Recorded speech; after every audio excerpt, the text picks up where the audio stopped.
WandaVision. Did it deliver or did it disappoint? That is what we're going to be talking about today, ladies and gentlemen. Ever since the show was announced back in 2019, there was a lot of intrigue and interest and conversation surrounding its premise because one of those characters is dead. So, how are you going to make a show about two characters when one of them got their brain ripped out? You know what I mean? So from the very beginning, it was obviously going to be very interesting, and a lot of people wanted to know a lot of things. And it's like, okay, well, is this going to be like a House of M, or is this going to be like what leads to Avengers Disassembled? Is this going to be like the Scarlet Witch and Vision comics? Blah blah blah, all that sort of stuff. I'm not overly knowledgeable on Wanda or Vision in the comics, so I went in with a mostly open mind. I was expecting there to be flavors of House of M in there because obviously, and there were. But let's talk about what the show did and did not do. Um, the first couple episodes were full immersion into the fake world that Wanda had created when she went to Westview. It just throws you straight in. It's basically a cold open. Um, you're in the setting that she made. You're in the Dick Van Dyke Show. You're in Bewitched, and then you're in what's a what's a sitcom from the, you're in Three's Company. I was struggling to come up with a sitcom from the 70s. I was gonna say that 70s show, but that's from the early 2000s. Anyway, um, you're fully in there, and you're just wondering what's going on, because clearly, what's going on isn't real. Wanda has to be in control of this somehow. She's got to be pulling some sort of strings, and then you start to get hints as to what's going on in the outside world because Jimmy comes on the well, you find out later that it's Jimmy. He comes on the radio and he's like, "Who's doing this to you, Wanda?" And people are like, "Well, obviously she's doing it to herself, right?" But then some pontification starts to happen, and maybe you think that there is somebody pulling the strings, especially because there's a character named Agnes who people immediately figured out was Agatha Harkness. That's the thing about twists when it comes to Marvel things. We have Google. So when Captain America the Winter Soldier was coming out, people just looked up who the Winter Soldier was and was like, "Oh, Bucky Barnes." So they threw in another twist, which was Hydra. Shield was Hydra the entire time. WandaVision didn't really throw in a second twist. What it really did was let the internet do that for it. I'll get to what I mean by that in just a second. As time goes on, you start to get acquainted with Darcy, Jimmy again, Monica Rambeau from Captain Marvel, which I still haven't seen. I don't know anything about her.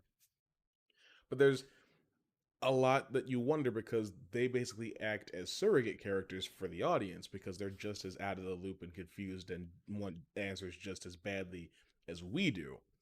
Um, and for the first, I would say 5 episodes, the balance that's struck between intrigue and answers and, you know, a consistently building pace is very well struck.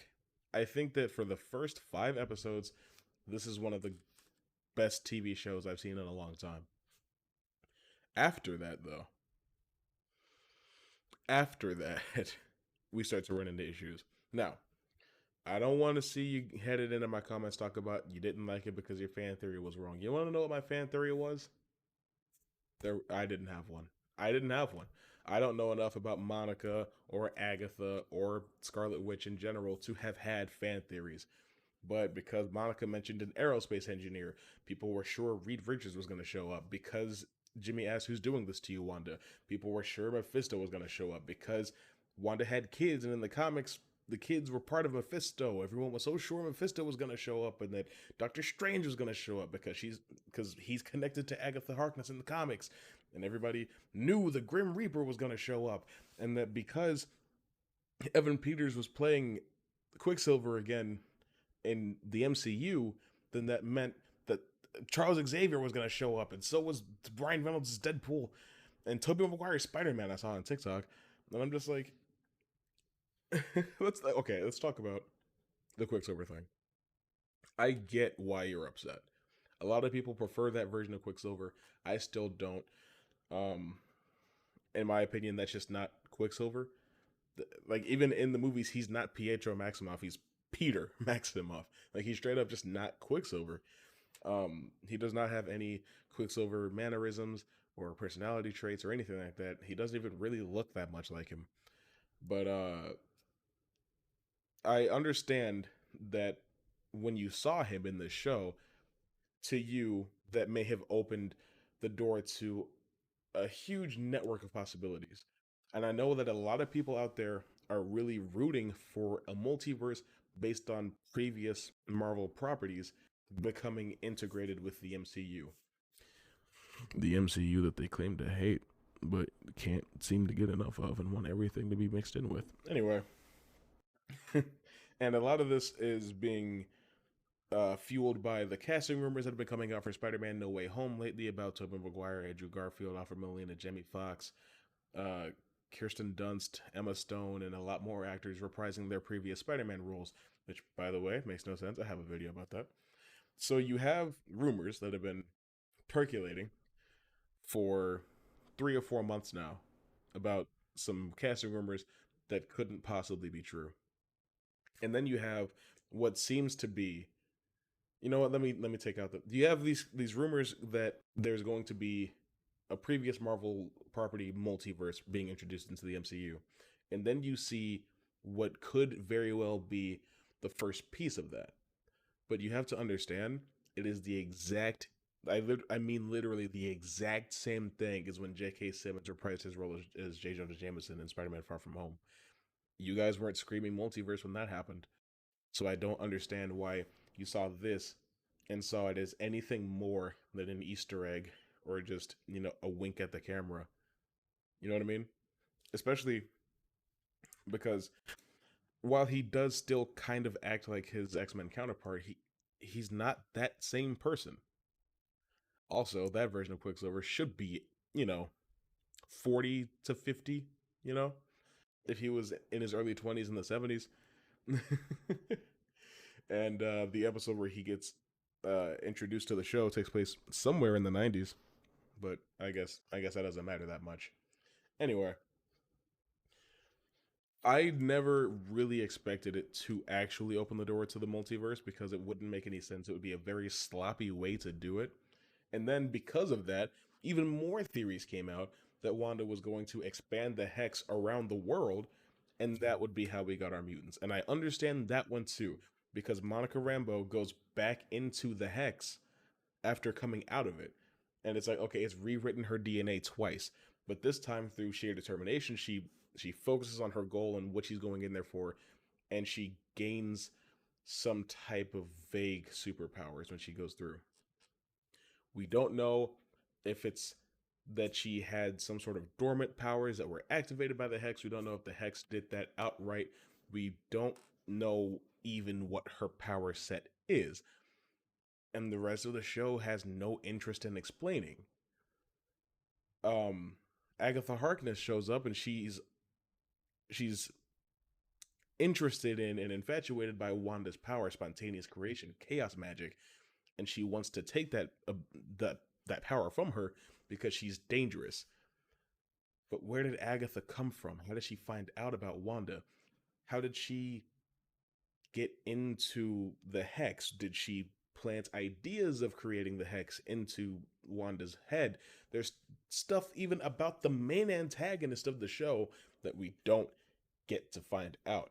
Agatha starts out really interesting, and I'm glad she's still alive. I'm very glad they did not kill her off. I want to see her in the next Doctor Strange movie.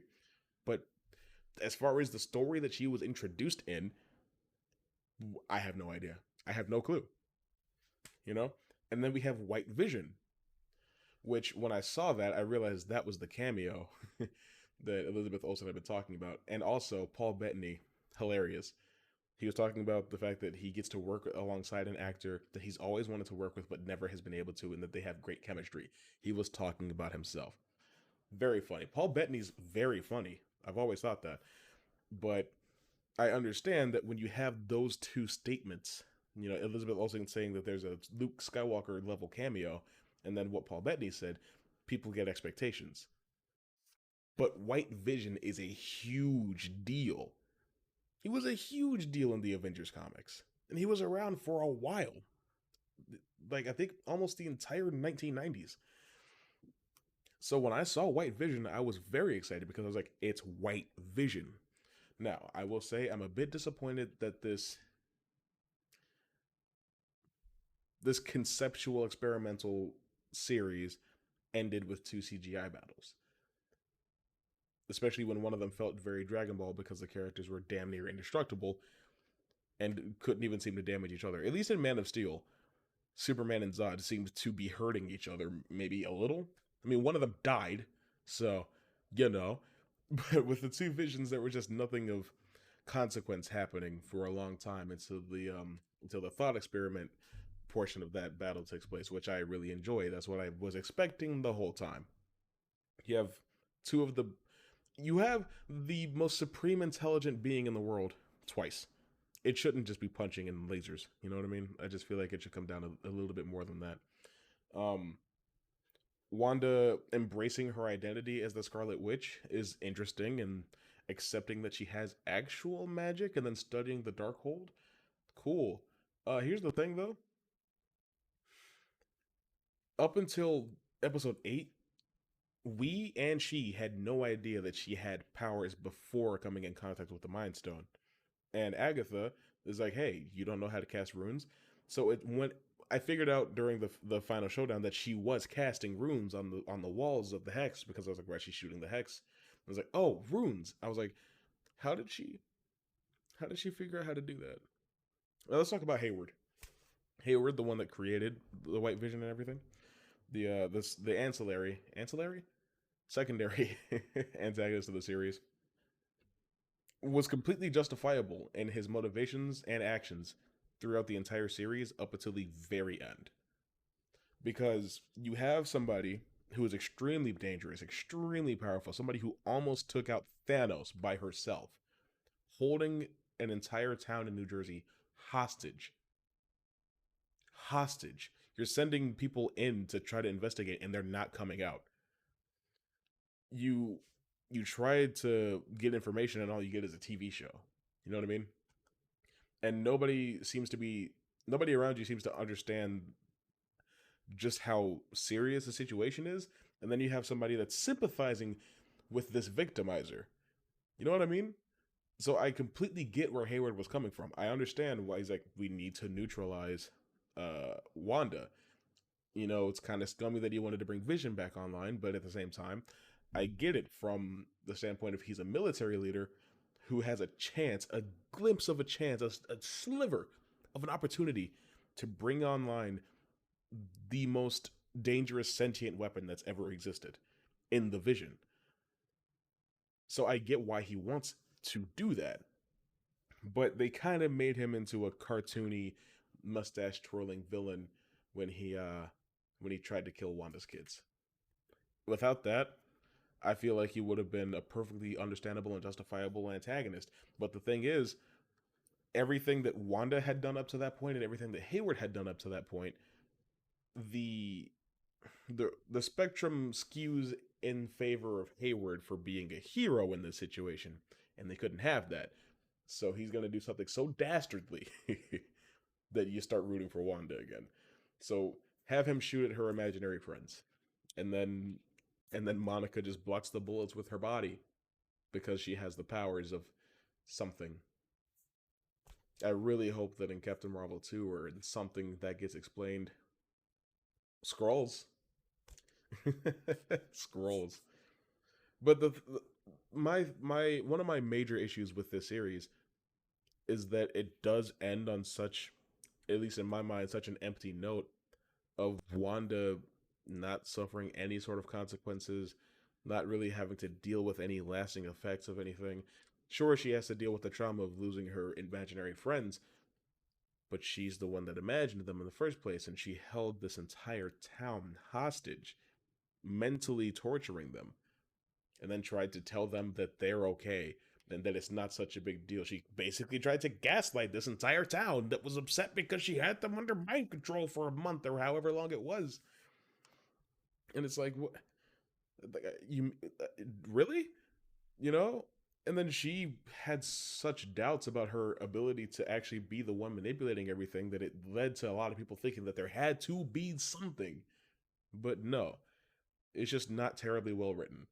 She was in charge of everything the entire time, no consequences. I understand wanting Doctor Strange to show up because in the comics, Doctor Strange and Scarlet Witch have crossed paths many times because, you have the Sorcerer Supreme and you have chaos magic, which I'm pretty sure in the comics, Strange is pretty sure that's not a thing. Sorcerer Supreme, Agnes Agatha mentions him by his title, so you would expect him to show up. You would expect him to show up. I get it. I understand. But I will say that a large part of why the show's impact was deadened by such a large margin was because of some of the more outlandish and wild theories that some people had. Why would Tobey Maguire Spider-Man show up? Why would Hayward be Ultron? I why, explain explain that to me. But she faces no consequences, and it leaves me feeling just as hollow as I felt watching Wonder Woman 1984 when Maxwell Lord almost nuked the whole damn Earth and then just walked away. You know, when when Cheetah helped commit acts of crime against humanity and just got to walk away because she saw the sun come up and her powers went away because the wishes. I'm gonna do a video about the wishes in that movie. Point is though, it just kind of fell flat. I understand wanting something to come of that whole Quicksilver thing. I understand wanting Doctor Strange to show up. I wanted Doctor Strange to show up. I don't really understand wanting Mephisto or a lot of the other characters people were pontificating, but I get wanting a little bit something more, and we just didn't get that. I I don't know.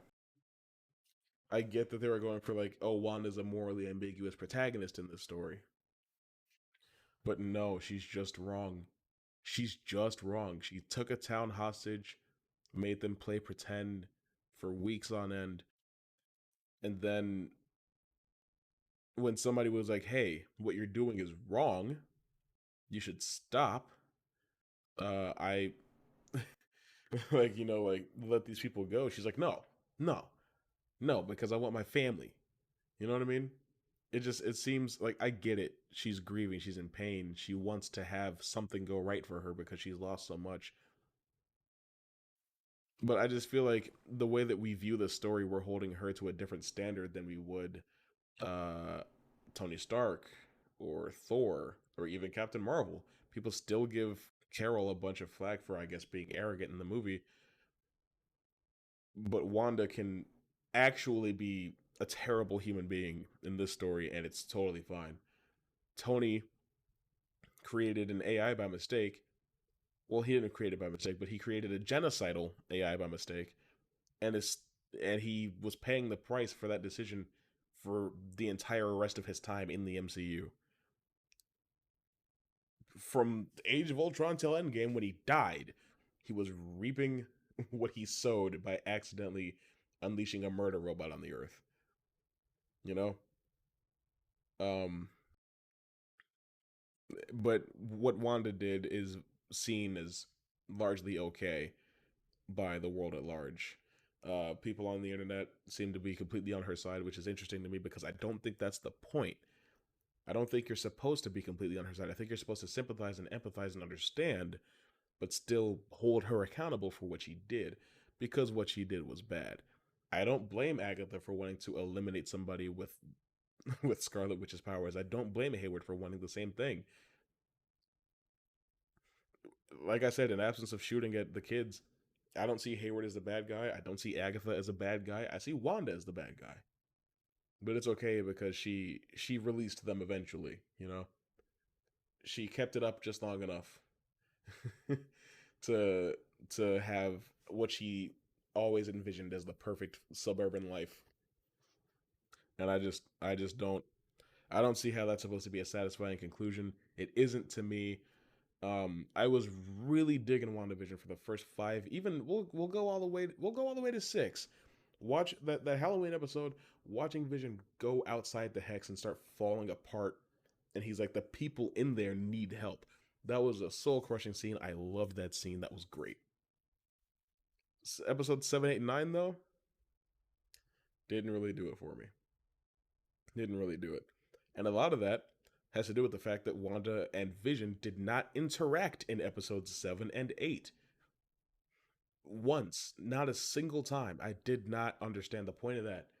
Why not have them interact, especially after what happened? I get it, right? Agatha is keeping them apart. But in episode 7, there's a point where it's like, what am I? Where Vision's like, what am I doing here talking to this camera? So he flies up, and I'm assuming that he's going to go after Wanda, but it takes damn near 2 full episodes for him to get to her. You know, I get it. Episode 8 was all about her trauma and her healing and all that stuff, but the show could benefit from longer episodes. That's a thing that I saw a lot of people talk about online that I completely agree with.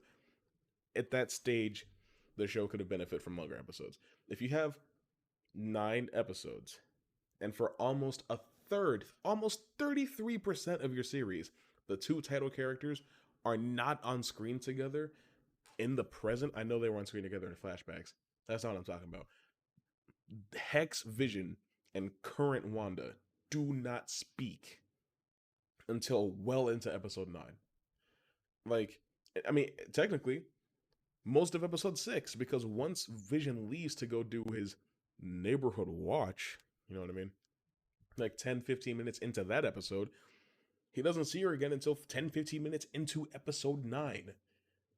So, damn near 3 full episodes, they do not see each other.